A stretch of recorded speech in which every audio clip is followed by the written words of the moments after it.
आप सभी का एक बार फिर स्वागत है SPN9 के इस खास कार्यक्रम में और मैं हूं आपके साथ फरहान।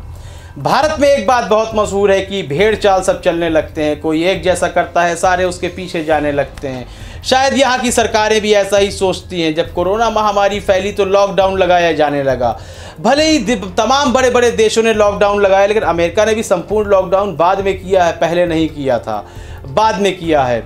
तो भारत ने भी लॉकडाउन लगा दिया है, लेकिन उनसे बार बार सवाल किया गया कि आखिर लॉकडाउन से हम कैसे निजात पाएंगे कोरोना से, क्योंकि लॉकडाउन लगने के बाद कोरोना के मरीजों की संख्या कम नहीं हुई है बल्कि बढ़ती चली गई है। हम यह नहीं कह रहे हैं कि लॉकडाउन लगने से कोरोना के मरीजों की संख्या बढ़ रही है, लेकिन हमारी अर्थव्यवस्था को एक बहुत बड़ा नुकसान हुआ है। हम हर बार कहते हैं कि एक शैडो कैबिनेट बनानी चाहिए थी, जिसका निर्माण बिल्कुल नहीं किया जा रहा है।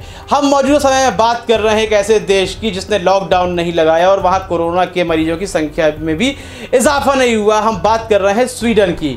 स्वीडन ने संपूर्ण लॉकडाउन बिल्कुल नहीं लगाया था, बल्कि उसने दिशा निर्देश में यह लिख दिया था कि जो 65 वर्ष से अधिक के व्यक्ति हैं, बुजुर्ग हैं, वह घर से बिल्कुल बाहर न निकले, उनके लिए लॉकडाउन है। और 50% व्यक्तियों को काम पर आने की इजाज़त दे दी थी कि 50 से ज़्यादा एक ग्रुप कहीं इकट्ठा ना हो। इस नीति के चलते, जो एक महत्वपूर्ण नीति बनाई थी स्वीडन ने, इसके चलते ना ही उसकी अर्थव्यवस्था को कोई नुकसान हुआ है, ना ही वहाँ कोई भुखमरी से मर रहा है, ना ही वहाँ कोई प्रवासी जो मजदूर होंगे वहाँ के दूसरे स्टेट से आए होंगे, ना वह फंसे हुए हैं। सब अपने जीवन को अच्छी तरह व्यतीत कर रहे हैं। लेकिन भारत में बहुत बुरा हाल है। आपको पता है कि जिनको अभी सैलरी नहीं मिल रही है, भूखे मर रहे हैं, खाना खाने के लिए पैसा नहीं है, उनसे तक की ट्रेन का किराया वसूल की जाने की बात की जा रही थी केंद्र सरकार से द्वारा।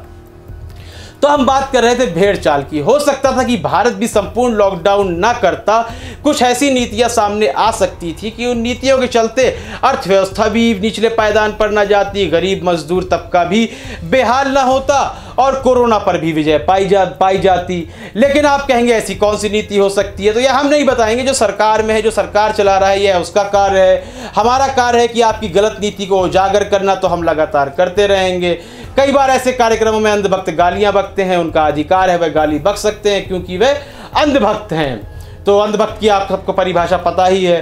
तो क्या भारत ने एक गलत फैसला ले लिया है इतनी बड़ी जनसंख्या देखते हुए, और यह मालूम होते हुए कि हमारे प्रवासी मजदूर फंस जाएंगे, तो वह भेड़ चाल चलने लगा। जो अमेरिका कर रहा है या जो अन्य देश कर रहे हैं, क्या उसी राह पर चल पड़ा भारत भी?